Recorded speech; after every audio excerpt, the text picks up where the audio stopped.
so come the Prime Minister here.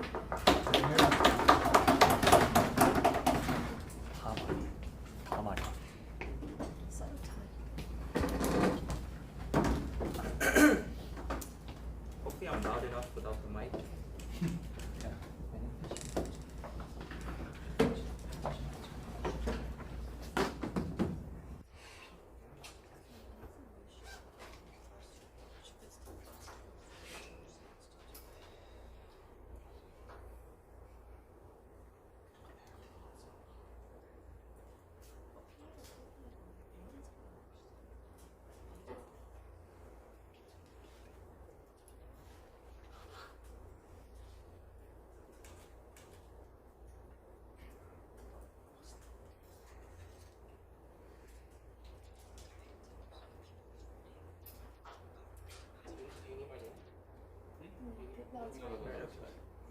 Alright, so start my speech in 3, 2. So let's start by characterizing what the world without the framing of public tragedies as the failure of the state will like. We believe that in this world is the only world that maintains the objectivity of the press, of the news journals and the reports. Now, before you even begin, why is objectivity of covering these public tragedies important in the first place? Now, because with objectivity, you can focus on figuring out the main causes of what causes these public tragedies in the first place. Because what the opposition has to prove to you for this framing to really be exclusive and efficient on their side is that they have to prove why public tragedies in the first place, of why the failure of the state is the sole causes or one of the main contributors of the public tragedies that happen in the first place. But because public tragedies involve a very different and because there are several factors when it comes to what causes public tragedies in the first place, we believe that in the world without this framing, it's more possible and it's more likely for the press to focus on several factors that lead to the public tragedy. And that, in addition, for the victims of public tragedies, now there's more objective discussion and objective narrative created in response to these public tragedies. We believe that there is actually grief for the victims in time of national tragedies at face value without the modifications or alterations based on the political needs or political incentives for these different organizations to benefit off to just trying to criticize the government with their own needs and with their own objectives. So let's now look at what the world looks like with the framing of public tragedies in the first place. So we believe that public tragedies, in essence, are tragedies that involve a lot of people, whether that be the loss of life of people or many people being harmed because of external causes. Now, with public tragedies, we believe that there's times of grievance and people are generally upset at this. But with this framing of news journals and reports, we believe that it gives them the incentive for these news journals to actually provide you with clickbait-worthy articles, just turning the blame and scapegoating the main causes of public tragedies because the state has failed. Now, keep in mind that what the government is essentially trying to prove is that we're not acknowledging the fact that one of the duties of the government is trying to maintain public safety or public needs, but whether or not news journals and reports should frame public tragedies as the failure of the state. Now, because already in the status quo, these news journals and media, in essence, has the incentive to get more views and clicks because they are capital-oriented and incentivized to actually have more views in return for their own company. We believe now turning the failure of the state reduces the likelihood of covering public tragedies in forms of the objective view, because what the news journals are essentially doing is that they're skewing their perspective and skewing the main causes of the debate. Now, why is news journal and reports so detrimental and so influential in the status quo and in the world? It's because now news journals and reports is what essentially has the biggest exposure, and it's how these civilians understand what's going on in the real world and how they view tragedies in the first place, right? Now that this becomes the main narrative, that the main cause of tragedy is because of state failure, they start forming their own opinions, and now because of the existence of social media, the scope of impact of having this narrative in the first place becomes a political discussion as well. Now let's move on to our arguments. So, before that, how would the framing of public tragedies most likely look like? It would most likely be in terms of political discussion. So rather than talking about the main, several causes that led to the public tragedies happening, the discussion of news media and these narratives become whether or not the government did a good job. So we believe that this does not highlight the actual several factors that actually cause public tragedies in the first place, but whether or not the government is doing a good job or not. So let's start with our arguments. Our first argument is that the first argument is that there are unique harms of this framing of blaming public tragedies as the failure of the state. I'd like to give you 4 layers of analysis. So one, it further aggravates political polarization. Now, why is political polarization even relevant in this context of today's debate? Because under the current status quo, in many countries, the country is divided into most likely into half. So whether you're left-wing or right, or in which, it doesn't matter. It's just divided. It's politically divided. It's clear in elections and it's clear in public opinions. Now that the discussion of public tragedies becomes a political conversation, whether or not the government is doing a good job, the focus is not about the actual impact and the actual causes of tragedy, but rather than the political divisions that exist. Whether or not the current incumbent president is doing a good job, or whether certain political parties are doing a bad job to begin with. Now, what's the long-term impact? Because political polarization pretty much is a deadlock in the current status quo, you can't really find common objectives and constructive discussions in order to truly identify the factors into creating preventative measures or to truly grieve for the victims as well. So this leads on to our second layer of analysis, in which it prevents the constructive discussions to identify the many factors that led to the public tragedies happening in the first place. Like I've already characterized, public tragedy, it's really difficult to find public tragedies where the failure of the state is the sole cause of the tragedy happening in the first place, because tragedies involve numerous different factors for public tragedies to happen in the first place, right? Now that we have this narrative of simple scapegoating, just turning the blame on the failure of the state into creating public tragedies, you can't really have constructive discussions. Like, why is this the case? Because now political polarization is aggravated, right? But why do we even need constructive discussions to even prevent or to even address these public tragedies in the first place? Well, it's because when it comes to addressing and creating preventative measures or mitigatory factors into addressing or just like highlighting these public tragedies in the first place, you need consensual agreement. You need a common message. You need at least objectivity involved. Like you already characterized, our counterfactual, where framing of public tragedies as the failure of the state doesn't exist, is the exclusive world in which objectivity is maintained. Because with political divisions and just like public tragedies now considered as political conversations, it's really difficult to reach a common consensus, mostly because under the current status quo, when it comes to any political issues, it's really difficult to even have constructive discussions in the first place. Now, with our third layer of analysis is that grievance for the victims are modified. When it comes to public tragedies, we believe that victims, I think on both sides, we can both mutually agree that considering victims are significant aspects of public tragedies in the first place, because it involves a lot of disparate people who've been affected, either losing their lives or significantly being injured, right? But now, because the discussion of public tragedies becomes a form of political discourse, it gives you an alternate value, alternate reasons of grieving these victims in the first place.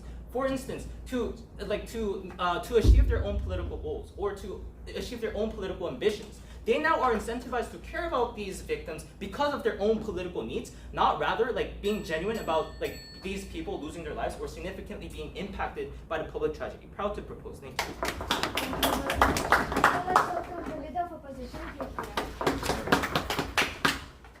I would like to begin my speech in 3, 2.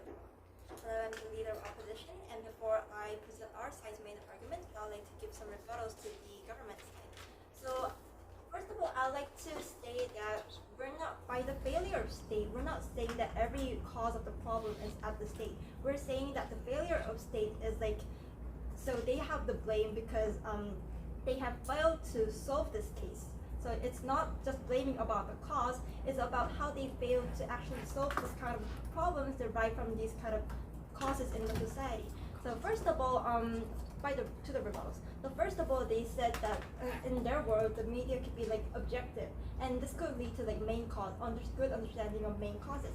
But I think that they're painting a rather ideal picture, because even in your world, media could be influenced by many interests, like many political interests and many interests by different groups. So it'll be, even in their world, it'll be difficult to be objective. So in your world, it's not exclusive at all. Your world could have like different, not subjective information like even in your world. So you don't really have exclusivity in this kind of thing. So and the information will be deterred as well by this kind of political interest. And second of all, they said that political polarization could be happen from this kind of framing. But I would like to say that this will be elaborated in my argument later, but I would like to say that between political polarization and safety of the citizens, it is more important to prioritize the safety of the citizens, while they're just trying to claim that this could lead to like the political polarization. And third of all, they said that it could lead to like more conversation. So we agree that the conversation is good, but we wanted to say that between having like highlighting the responsibility of the state, in between highlighting this responsibility of the state and having the conversation has a big difference in impacts. Because first of all, if we just highlight the importance of the conversation, it can just lead to like no solvency at all. But while on our side, if we highlight the responsibility that the state owes, it gives more motive for the states to actually take care in the problem and help solvency in the problem. So there is a big difference in between these kind of things, because just having conversation, in the end, if another issue rises in the society, they can all forget about it and just get it over with, right? So if we give like more responsibility and more highlight and blame on the state itself, we can give more highlight on the issue itself. And first of all, they said that it is a bad thing to actually have like the fake griefs, right? So even though if it's a fake grief, people take interest in the fake. People take interest because of these kind of griefs, and politicians, by like expressing their fake griefs, they actually take interest in the issue itself. And I think this is the important goal of the motion, which is solving the actual problems caused by the different problems that is caused by the social causes, right? So even though they're fake, it is important to have the grievances, even though they're fake by the politicians. So now I'd like to move on to the main arguments. So first of all, on our side, we like to say that the public tragedies are social and structural problems that require a big power. On our case, we say that this is the government power, right? And we would like to highlight that why the government has the responsibility to solve these kind of social and structural problems. Because first of all, it doesn't have a specific offender. So it is a problem caused by the causes that have been inherent in the society for a long time. And these kind of structural societal problems require lots of resources and lots of powers in order to solve these kind of cases, right? But in the current world, the government is the only entity to solve this kind of, solve and move and allocate this kind of resources needed to solve this kind of problem, right? So other entities can interfere as well. But ultimately, like, such as, like, for example, maybe social movements or anything. But ultimately, what they're trying to do is appeal to the government itself. So we wanted to highlight that the government is the only entity that could have like the power to actually have like solvency to this structural movement. And I also wanted to say that the government has like the incentive to respond to people's needs, and they have the responsibility to engage in this because of democratic reasons. So they were like there to respond to citizens' needs, and they're there to like protect the citizens' safety, right? Now I'd like to talk about what like impact the media has on the people itself.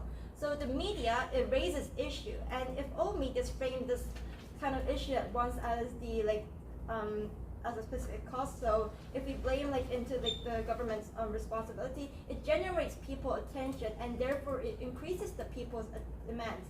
And why and because people have like the thinking that they'll be impacted by this kind of social problems, and someday or the future generation could be impacted, they'll have like more demand to and more incentive to take demand to the government itself. And why is citizen like important in dealing with this kind of problem? Why not just like engaging a counterparty? So if we like try to bring the counterparty into the problem, it can just lead to a political fight, just like the conversation they were talking about. It could just lead to political fight, and it will not really have any effective solvency at the end. And we wanted to say that the citizens are the real stakeholders that are impacted by this kind of social problem, right? So like in the info slide, if we like talk about the Itaewon crisis and the other like the shooting as well, it is the citizens, the innocent citizens that are impacted by this kind of thing, and they're the ones that are becoming the victims, right? Sure. And so later, please, at 6 minutes. Oh, sorry, I'll take it now. So yeah, in your world, if you are essentially creating this narrative that it's the failure of the state to creating public tragedies, how is this not simple scapegoating of identifying the causes of public tragedy? sorry, I didn't understand the QI. Okay, and so I wanted to say that between the citizens and the media, so the media brings attention to citizens, and therefore citizens have the incentive to demand this kind of solvency to the government. So, and why is like requiring this kind of solvency to the government very important? Because by like taking a look at it, taking a perception in that it is the state's failure that's trying to solve this kind of problem, people could have like more power to like speak up about this problem. And even if they like didn't know about this issue, they get to know about the issue, and they even if they knew, it can incentivize them to demand more about this kind of thing. And because of this point will be elaborated about our DPM later, but because if there's like no interference of the state, there'll be no difference in this society as a whole. Because like I mentioned earlier, the government is the only entity to move and allocate the resources needed to solve this problem, right? And because if the government doesn't intervene and we just blame it on the individual, it doesn't really solve the problem of the society as a whole, and it will keep impacting the citizens till the end. And I'm proud to propose. Thank you. Now let's welcome the Deputy Prime Minister here.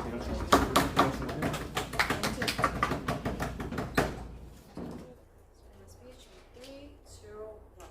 I think the opposition comes up and really tries to narrow down and really just reject our definition of what a tragedy looks like without having to properly give us the reason of why. They say, opposition say, because it comes up and says that the motion is simply blaming the government for not being able to solve something that's going on. But by definition, tragedy usually refers to like an event that happened due to one, either individual choice or mistake, added on to the accidents, or added on with a combination of different systematic barriers. So at the end of the day, tragedy isn't only caused by the government itself, but rather is a mixture of different events that led to this event due to either unlucky situations, individual choices, or like they say, some type of governmental barrier or limitations. But at the end of the day, the government isn't always the only cause of these tragedies happening. Which,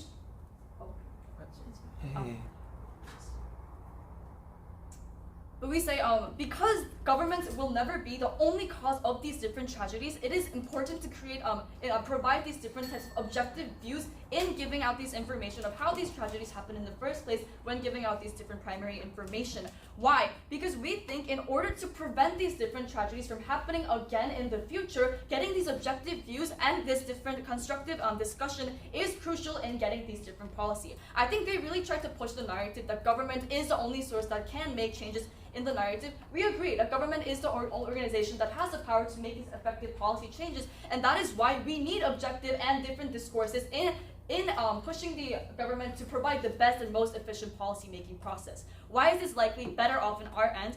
4 different levels of analysis. First, we explain you that through the framing, by skewing these different information and blaming the government as the main and only source, we are further aggravating the political polarization that is already existing in the status quo. Even with an objective view provided, people form different opinions about this issue, so the political polarization is already prevalent, people fighting over. But at least we're able to, by giving objective view, we're able to give them the option to choose which sides they want. But by framing public tragedies by framing the state as to be the main source of this, we're not really giving them the option to have a more objective view, learning about this in order for them to take a side before they choose on which onto. So at least giving them the option to get a better objective view about what happened in order for them to take a side is important from the very start. Second, how is this going to impact the grievance for victims? We say in a national setting of tragedies, it is important to have respect and proper setting for these time for grievance for these victims. However, when we start framing these public tragedies as the main and blame it on the failure of the state, now we think because of this political polarization happening, instead of really having this time for victims, respecting these victims, we're going to weaponize this source of emotions as a way to use it for political discourse. Now we're going to use these victims and say, oh, people died, that's why your government has to be blamed. We don't think this is very respectful for the victims who are currently going through the tragic times, because it's being weaponized and used as a weapon to solely be used upon political differences and discourses. Leading on, we think because of these different polarization in views and people are just simply fighting over who's to blame, we're not able to provide a better procedure to get a constructive discussion to create a preventative measure. Because at the end of the day, creating preventative measure is what we are hoping for this end goal, and we think this is happening through constructive discussion on two different levels. One, creating political stability, and two, by creating an objective view. And we say the government side is the only side who's able to take both the social stability part and the objectivity part by enabling, by preventing the skewness in the media source. Why is this likely? Because we constantly tell you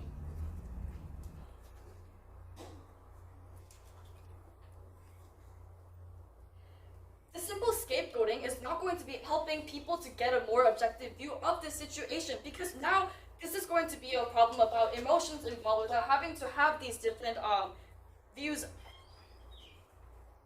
as a whole. And through this procedure, we believe that because now people are pushing a through simple scapegoating, now we're not able to see the main cause of the reason, because everyone is so consumed with emotions, and because people are now starting to blame the government, even though they may not be the cause, the government now has the incentive to buy into these people's needs, because they have the incentive to be for elections, or the government simply has the needs to cater into the people's need if they are becoming more aggressive. So even if the only cause may not be the government's part, now the government has the incentive to buy into these people's needs, even though this may not be the most preventative and objective view, because at the first place, people were influenced from the very start. So even if we bite the bullet of the opposition side talking about how the media cannot also be objective, it's not exclusive on both sides. So even if we bite the bullet and say that the media is not objective on our side in our world, at least we'll have different views of what caused the problem, because from the very beginning we're able to provide this objective view, and people are going to be forming these different opinions based on this. So at least giving them the opportunity to form these different views itself is important, because now people have the choice to believe which element to cause the problem, and through this discourse about, I think this was the problem, or actually this wasn't, and through this constructive discussion going on, we're probably going to be able to really figure out what the true cause, this integrated cause that led to this tragedy, in a more objective and an effective way. And through this discussion of figuring out what the true cause was, now we're actually able to push the government with this true cause and appeal to them that you have to cater into this specific need, this more objective and better need, instead of simply blaming, you guys were the only cause and you have to fix this, because in that case, you guys aren't really able to figure out and narrow down what the true cause of the tragedy eventually was. So we think, at least on our side of the world, we're able to decrease the potential of political polarization, but also provide a better preventative measure through decreasing political polarization, and also create a more objective view and a space to discuss about what the true issue was in the very first place. Opposition government, thank you. Now, let's welcome the Deputy Leader of Opposition, please. Media itself cannot be objective from its get-go. That is because it's profit-oriented. It focuses on different interests of different groups of society. The main goal of media is to garner this different information and to report it and to garner citizens' interest, right? So therefore, I want to say the media itself cannot be objective. If that's the point, we would rather focus on a common ground if change and solvency is what we both agree in this debate, right? In my speech today, I'm going to first of all principally justify to you why these citizens should be mobilized and why media should be that instrument to mobilize citizens. Second of all, I'm going to directly engage with our counterfactual. Third of all, I'm going to tell you why this particular notion is actually going to bring about the change that citizens are actually desperate of in the status quo. First, I'm going to principally justify to you why this is needed, right? Because let's talk about public tragedies in the first place, right? We believe that public tragedies were actually a result of the management of the government, right? Because it is due to loopholes in government policy, its failure of management of government towards these policies, right? For example, the Itaewon accident was a result of the placement of police forces, which was actually due to the government's capacity to deal with the kind of protection in society, right? And so therefore, even if we can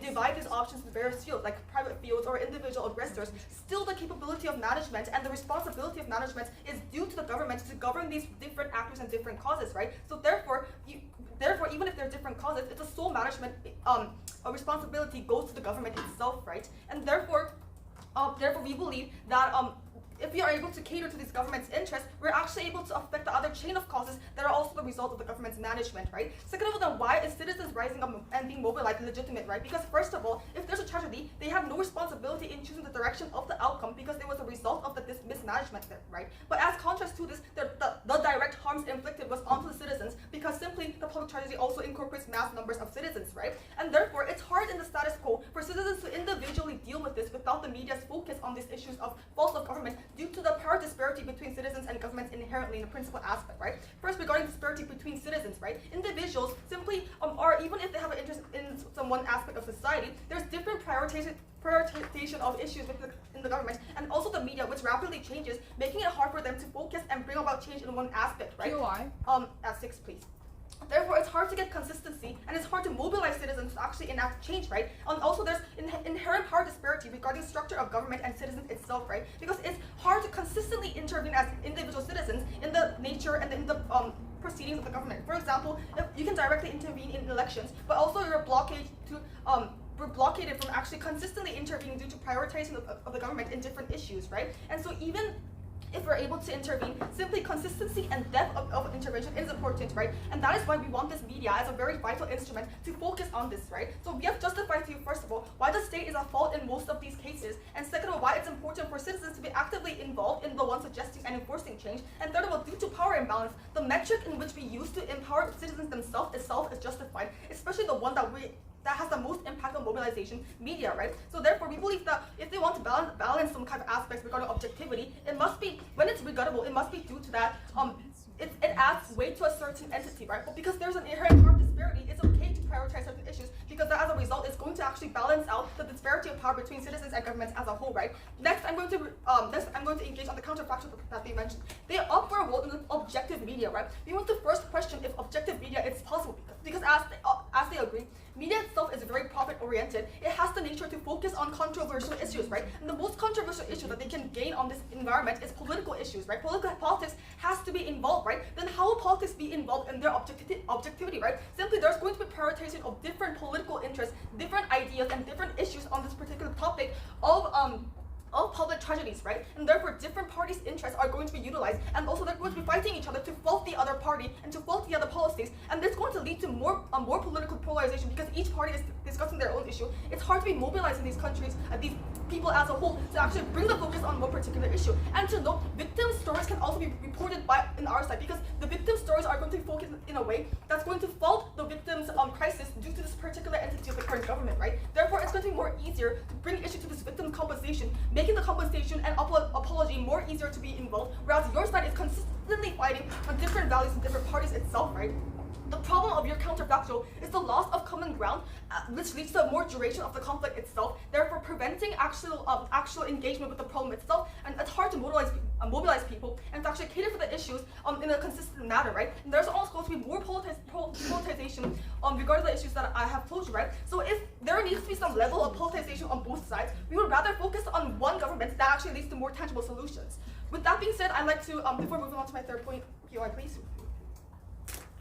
Oh, but isn't the motion specifically focusing on news reports and media, which has the social responsibility to provide objective information? We agree on the ideological level. It's important for these media to obtain objectivity, but simply considering the nature even of this news journals, they have to gather votes. They have to because they're also competition with each other, right? So it's important for these media outlets to actually gather the interest of different individuals. That's why inherently, if their purpose is to provide objectivity in the status quo, there are simply subjects of political polarization act to garner more interest, right? With that being said, I'm going to then frame out how the impacts that we want to gain is actually going to be acted out. First of all, media, how will they report these issues, right? We believe that they're going to be actively criticizing the ability of the government to protect its citizens. They're going to actively point out policies or criticisms that have been mentioned before the crisis, such as expert opinions on the alternative impacts of their policy, or their failure to actually listen to the citizens' opinions and provide support or cater to certain ideas of minorities of citizens, right? As a result of this, it's just the focus of that particular issue without falling into other political issues and actually diversifying the conflict and making it more durable and long, right? Second of all, citizens, right? They're mobilized because they have their concerns regarding the prevention has been criticized, right? And therefore it adds weight and consistency to the particular idea. There's also a common identity understanding between people as opposed to your side when there's simply the political identities of these citizens. Further polarization situation, making it hard to gain consensus, right? And as a result of this, how will governments react? First of all, we think that they will immediately cater to the interests of the citizens because they themselves want to evade criticism and kind of like bad ideas about their policies, right? So therefore, for example, it will be reflected in ways such as providing immediate compensation or apologize to the victims as a whole, right? We believe this immediate compensation is what is needed and must prioritize for the victims that we're discussing in this debate, right? And in the future, the long term, it will also cater to more preventative voices and also care for more preventative policies in the long term, right? And we believe as a result of this, it will trickle down to other controls that they have mentioned, such as enterprises or private whatnot, individuals or whatnot, right? Because they're going to focus on laws that govern these individual aggressors or private enterprises, how to control their actions, how to prevent crisis in the long term, right? So I proved to you, first of all, why it's principally important to empower these citizens and why media is that justifiable term to actually provide them with the power. With that, we're proud to oppose. Thank you. Now we welcome the governor with I'll begin my speech in 3, 2, 1. Before moving on to the clashes and the word comparisons and explain why the government today under this motion takes this debate, I'd like to mention a few things. The oppositions, they say the media already distorts information, but the motion is focusing on journals and reports which has the societal responsibility to provide objective information to the public as a primary information resource. We're not talking about social media, which the opposition side has been talking about as a method of giving the individuals power. We are talking about how the journals and reports are affecting these citizens to think in a certain way that is actually focusing on the government's fault rather than focusing on the objectivity, which will help to figure out the different objective causes of the public tragedy itself. Based on this, if the mobility and power imbalance is addressed through giving the citizens the power to blame the government without the objective realization of the causes of these public tragedies, I believe that this is blind power that's given to citizens, and it is important to guide these power of citizens in a right way and objective way, which is better achieved on the government side by having the objectiveness, or at least giving the citizens the choices to believe in what they want to believe, having different discourses or having different causes that are identified in the news journals or the media. Now moving on to explaining what public tragedy looks like in today's world. First of all, there are many elements causing the public tragedy. There might be some problems where the government is at sole cause. However, then the objectivity will have the citizens to realize and blame only the government because the government is actually the only cause of this problem. Second, because public tragedy involves a lot of people being harmed in this status quo, I believe that there will already be a lot of awareness and attention of the people, and even without the framing of the state being the only cause of the problem itself, people will require or pursue or ask the state for the solution for these kind of problems. Therefore, their idea of how blaming or framing the state being the only problem, increasing the awareness, does not stand at all because of the characteristics of the public tragedy. Third of all, therefore, the citizens will require solvency for the government anyways. Now moving on to what the debate today looks like. First of all, we want to talk about how objectivity is better achieved on their word or our word, and why objectivity is important in today's debate. And second, the solvency about the attention of the citizens and whether they're going to require the states of the solvency of causing the problems. Now moving on to the clashes, which is first, why is objectivity important and it is better achieved on our word. Objectivity is important for 3 reasons. First of all, constructing preventative measures. Second, sincere grief for the victims. Third, characteristics of the media. First of all, constructing preventative measures. Framing the government to be the failure hinders the people to think objectively. There might be different causes, as I've mentioned before, because of the characterizations of the public problems. I strongly believe that there is a low possibility that the government will be the only sole reason for causing this problem, and therefore it is justifiable for these citizens to look out for different causes and ask the government for solvency in these different kind of causes. Therefore, it is not just blaming that solves this problem of requiring the government of the solution in the status quo. In terms of public tragedies, many different elements cause this problem, and therefore, because of this characteristic, it is important for objectivity to hold and for the citizens to look out for different causes rather than being manipulated by the media or the news journalism, which will only blame and frame the government as the only reason for these kind of problems. Second, sincere grief for the victims. I strongly believe that this has been elaborated better in our first and second argument, so I will not explain more about it. And third, the characteristic of the media. In the media, once a discourse or a trend of thought is made, it is very hard to change for the citizens. Because of the herd mentality, people will buy into the thoughts and the trend of thoughts that already being made. If the media and the media or journals reports which are the main leaders of these kind of discourses, and they only frame the state for the failure of causing these problems, I strongly believe that a lot of citizens who think differently will not be able to raise their voices because they will be silenced in the environment of the media itself. Therefore, because of these characteristics of the media, it is important to start off with an objective view, objective discourse. For example, in the Itaewon 사태, some people thought that it was the individuals' problems who were there just drinking and partying without any causes. However, these kind of opinions were silenced because the main discourse was that the state is at fault rather than other causes being at the discourse itself, which might be actually a solvency for solving the preventative measures in the future, similar problems as well. Therefore, for the characteristics of media, sincere grief for the victims, third, constructive preventative measure, I strongly believe that we have successfully proven why objectivity is very important, and it is better achieved on our word. And the government, the opposition side talked about how the media is already incentivized to be distorted by different things, so therefore it cannot be objective. However, we are saying that rather than blaming and rather than forming a discourse of just blaming the states, in our word at least, we have different choices, we have different discourses, such as even if they're incentivized by different groups, this media will be incentivized by something else, so they will have different identification of the causes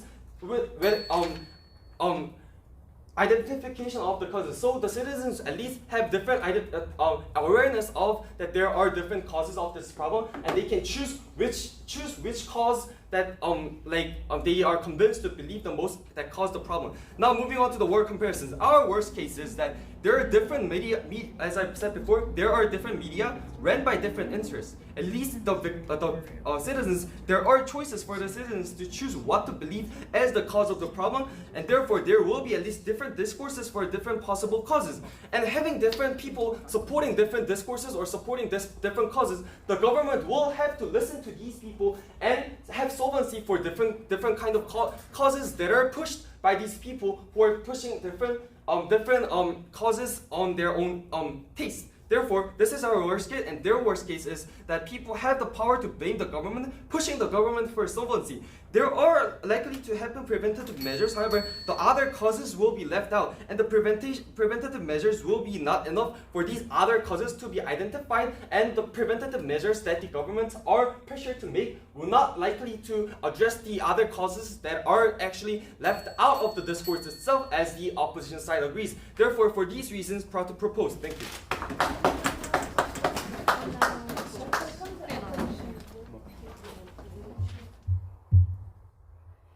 Everything that the government team is arguing regarding on the counterfactual that they want to present, they are differentiating from the status quo that they have give that the world is with polarization. All of the contextual constructive discussion, or all of the constructive discussion that they believe that can happen between the different factions of people and different factions of policies is actually based on the world without polarizations and based on the world without political problems within the political problems. So regarding on this point, I would like to give three of the clashes throughout this whole debate. So I believe the first clash was regarding on public tragedy. So we believe that public tragedy is a structural problem, and government is not only also have the responsibility and have failed, but why the government is important to have those responsibility and those state failure is that the state is the only actor that can bring out change. Even if we bite the bullet and say that in their case, saying that government standards there are like different problems in the issue, such as like government standards are missing.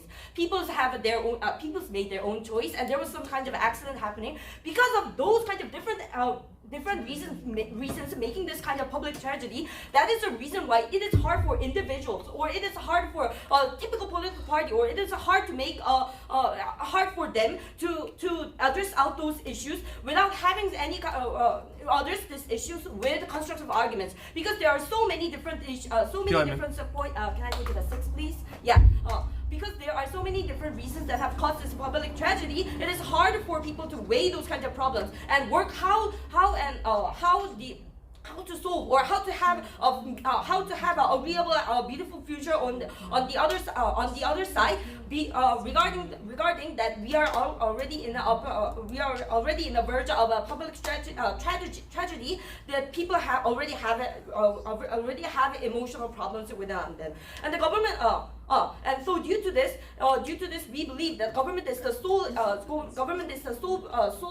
solvency, or the sole actor that can even handle out this issue. And the second clash we would like to give is that whether how to give, or how to give a solvency, or how to solve this issue regarding on public strategy based on what public strategy is.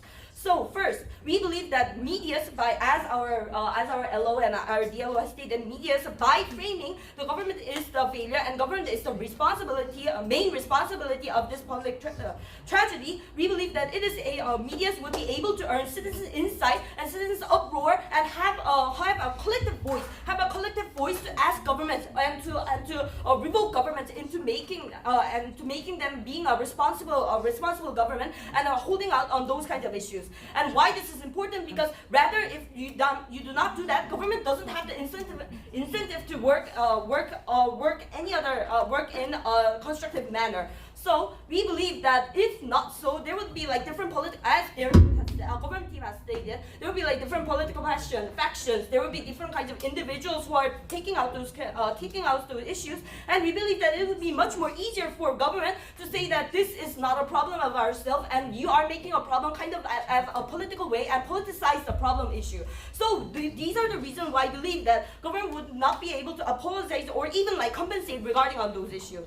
And and also, I believe that they have stated that they believe that there would be a constructive discussion regarding on this stance. However, as they have stated that world is polarized and people have different political factions, and based on those political factions, people have a typical trust or typical belief within those issues. We believe that consensual agreement and consensual voice and one unique voice is impossible to make within those status quo. So already people are angry, already people are scared, depressed, or any kind of things. And also political parties would want to use them in their own incentivized way. So under this kind of points, we believe that consensual, reasonable argument and reasonable debate, and making a united voice to ask the government or to request the government to apologize or to compensate within those kind of issues are unable. Why? Because this debate will go hot and it will go extreme. Then the government have different ways to actually scapegoat this issue, just as what the government team was wanting to prove on.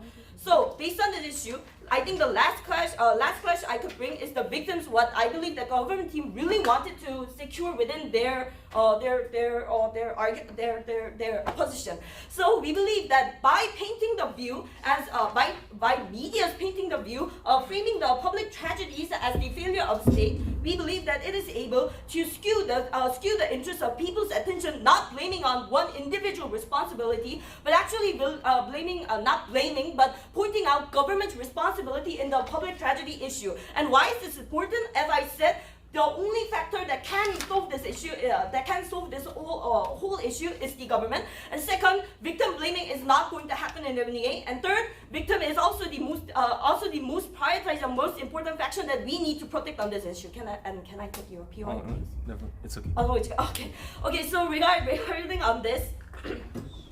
Okay, so regarding on this, in their world, because their world is polarized, and because in their sense of status quo and overall in this debate, because this world are polarized, because there is no one united voice, even given by the media, we believe that victims without any kind of address or without any kind of solvency, they would just any people would just try to attack the victims, or any people would try to attack differently in a way, and in that case, that is where victims would be much more harmed, and victims would have a much more hard time regarding on blaming themselves. So and also, as I said before, why the victims are important in talking about this is because we don't want to give individuals the responsibility in solving this issue. We want to give government the responsibility to solve this issue and to give a solution to this tragedy not to happening.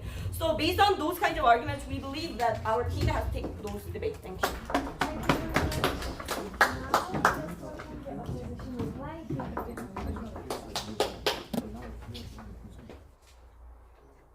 In the event of public tragedies, citizens are naturally angry, and rightfully so, because there have been lots of casualties and many people have lost their loved ones, right?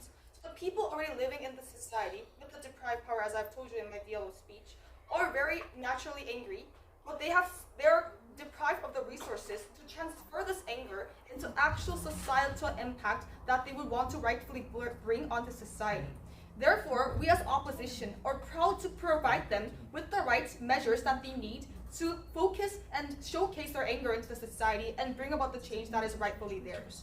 What's the main purpose and objective when this kind of public tragedies do occur, right? We believe that two main focuses are prioritized than others. First is compensation to the most vulnerable people who have been incorporated in these conflicts, and most likely to the victims, right? Because they themselves have not been alarmed of the tragedies. It was simply a very quick concurring accident that they had no responsibility on occurring, right? Second of all, it's also prevention of future conflicts.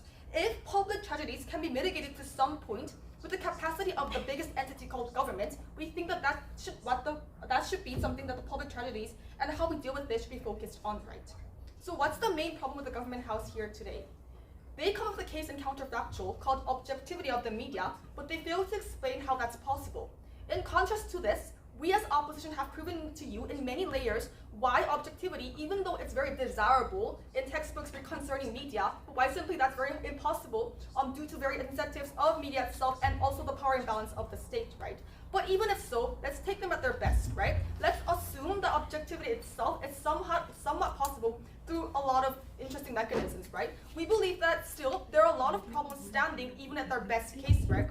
First of all, it definitely does not answer the main problems and objectives of the consequences of public tragedies that I outlined to you in my speech, right? Because there is simply going to be prolonged conflict and more exacerbated so as the stakeholders involved, the government or entities or different parties, don't want to be burdened themselves with the responsibility of consequences of the conflict, such as compensation or apologies, right? So therefore, there'll be more fight to actually evade this burden itself. Second of all, they cannot deal with the power disparity that happens within the government or the citizens, right? Especially in regards to a crisis where multiple civilians or multiple casualties are happening and multiple civilians are harmed, right? And second of all, as I mentioned before, they are more incentivized for the government to cover up their faults as opposed to maybe other incidents that also require our attention, right?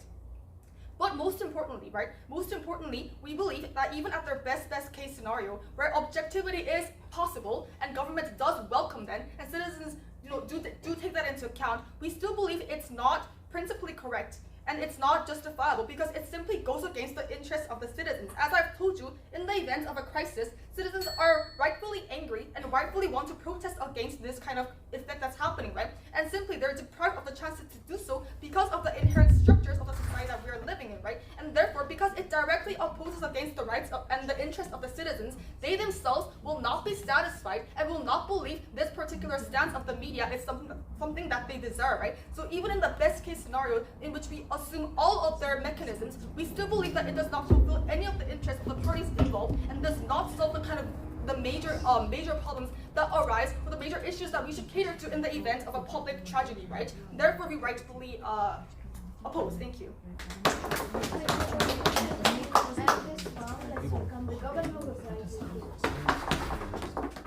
Start my speech in 3, 2, 1. So before moving on to some burden satisfaction and points for the government that still stand, let's do some final clarifications and reiterations. So throughout the debate, there are big differences into how both sides view the causes of public tragedy, or whether or not the level of political polarization occurring as a result of